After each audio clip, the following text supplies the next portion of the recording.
सब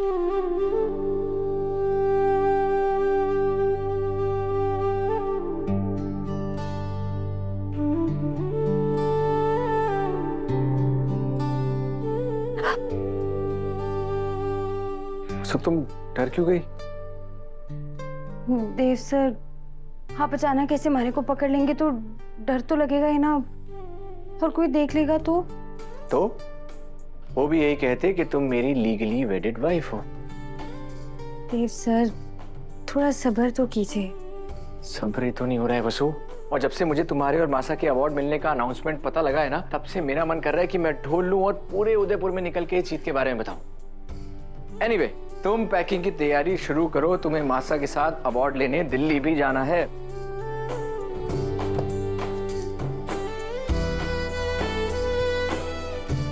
देव सर, मैं अवार्ड लेने दिल्ली ना जाऊंगी।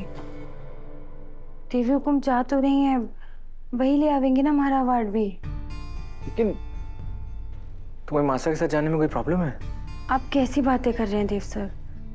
देवी हुकुम के साथ जाने में हमारे को क्या दिक्कत होगी? आप खुद सोचिए ना, दादी सा का इतना बड़ा ऑपरेशन हुआ है, अगर हम दोनों ही दिल्ली चले जाएंगे तो दादी सा का ख्याल कौन रखेगा? यहाँ पर मैं हूँ, दिव्या है, पापा सा है, काको सा है। दादी सा का ध्यान रखने के लिए हम सब मिलकर दादी सा का ध्यान रख लेंगे। तुम्हें हम पर इतना ही भरोसा नहीं है? देव सर, भरोसा है, लेकिन आप खुद सोचिए ना, आप और मयूर सर तो हमेशा ऑफिस में रह हुए हैं, और दादी सा ने हमारे कारखाने की सारी जिम्मेदारी दिव्या मैडम के कंधों पर डाल दी है। और रही बात बड़े हुकुम की, तो उनकी तो खुद की तबीयत ही बहुत ज्यादा नाजुक रह हुए है। इसीलिए अगर मैं यहाँ रहूंगी तो दादी सा और बड़े हुकुम दोनों की देखभाल अच्छे से कर सकूंगी। और देव सर, आपने तो पता ही है, दादी सा कभी कभी बच्चों की तरह जिद करने लगे हैं, और उस वक्त उन्हें कोई ना संभाल सके सिवाय मारे। सब ठीक है ना वसु? तुम मुझसे कुछ छुपा तो नहीं रही हो? दादी सा तुमसे बात नहीं कर रही है, ये तुम्हें अच्छा नहीं लग रहा है ना? तुम भी ना वसु, तुम दादी सा की लाडली हो, वो भी तुमसे ज्यादा दिन बात किए बिना रह नहीं पाएंगी। इसलिए तुम यहाँ की चिंता मत करो और मासा के साथ अवार्ड लेने दिल्ली जाओ। और तुम दादी सा की बिल्कुल चिंता मत करना, मैं ऑफिस के साथ साथ उनका और पापा सा की तबीयत का बहुत अच्छे से ख्याल रखूंगा, आई प्रॉमिस। चलो वसु, चलो जाओ। हाँ मिस्टर सिन्हा, ये मीटिंग हमारे लिए बहुत ही इम्पोर्टेंट है। हम बस ऑफिस के लिए निकल रहे हैं, तब तक आप एक बार प्रेजेंटेशन चेक कर लीजिए। हमारा राम जी 12 घंटों से भी ऊपर हो गए है। भाभी सा ने यो बात पता है कि मैंने ही अवार्ड वालों को भड़काने की कोशिश की थी, लेकिन फिर भी अभी तक ना ही उन्होंने हमारे को डांटा और ना ही कुछ सुनाया। ऐसे तो हमारे को खाना ही हजम ना होएगा।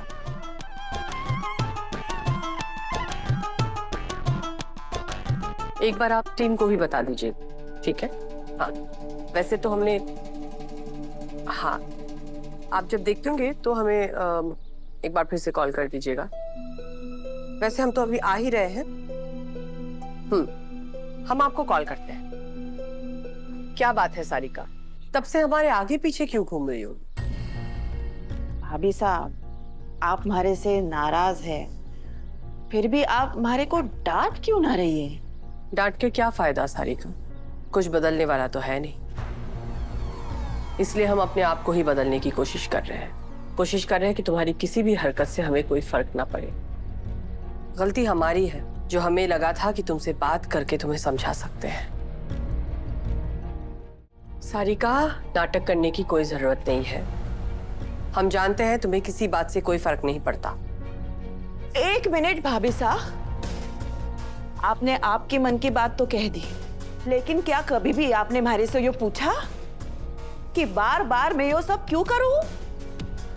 आप ही बताइए ना भाभी साहब, इतने सालों में आपने कभी भी हमारे से यो कहा कि कोई बात ना सारिका, हो जावे है कभी कभी, और ऐसा तो ना है कि घर में बाकी किसी से गलती ना हुए है।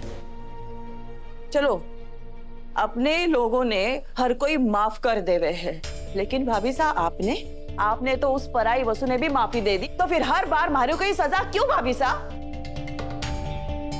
आपके लिए वो पराई वसु आपकी सगी देवरानी से भी ज्यादा सगी है? ऐसा नहीं है सारिका। अगर ऐसा होता तो तुम्हारी इतनी सारी गलतियों के बावजूद भी क्या तुम इस घर में रह रही होती?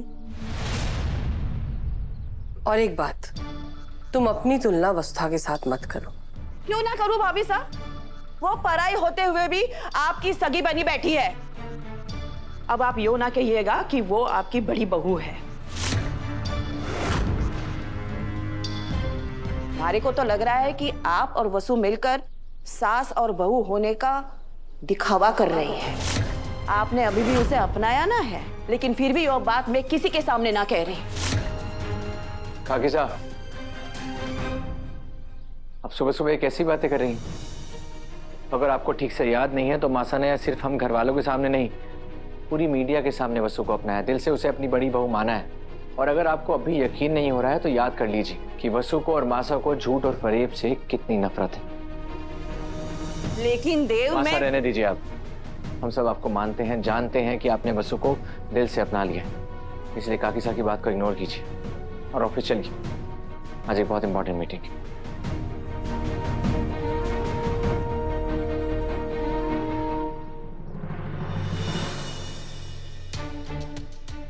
हम तुम्हें कैसे बताएं देव कि हम तुम्हारे और पूरे परिवार के विश्वास के साथ छल कर रहे हैं? काश हम तुमसे सच बता पाते हैं। माँ जी साहब, अभी आप ये दवाई ले लीजिए, फिर शाम तक मैं आपको एक भी दवाई लेने के लिए ना कहूंगा। ये ले लीजिए।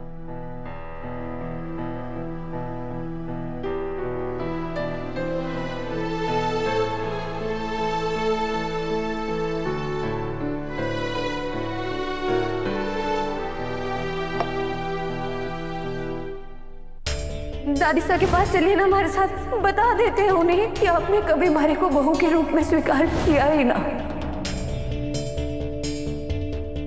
बात क्या है माँ जी साहब? जीवन में पहली बार थारी माँ ने इतनो बड़ो धोखो खायो है प्रभात। मैंने तो सपने में भी ना सोचो तो कि जिन लोगों पे मैंने अपने से भी ज्यादा भरोसा किया वही लोग मारे को ठग लेवेंगे। अरे जिस बहू पे मारे को इतना गुरूर, तो जिसको नाम ले लेके मैं दुनिया भर में इतराती फिरती थी, उसने हमारे विश्वास और हमारे दिल दोनों को तोड़ दियो। मैं जानू हूं कि तू सोच रहे होवे को कि मैं इतनी सी बात ने पकड़ के बैठ गई, लेकिन यो झूठ मारे से बर्दाश्त ना हो रही हो छोरा। मैं क्या करूं? और अगर इस घर में रही ना तो यह तकलीफ और बढ़ जाएगी। इसलिए मारे को रणकपुर जानो है, मारे भेज दे। यो आप क्या कह रही हैं माँ जी साहब? ना,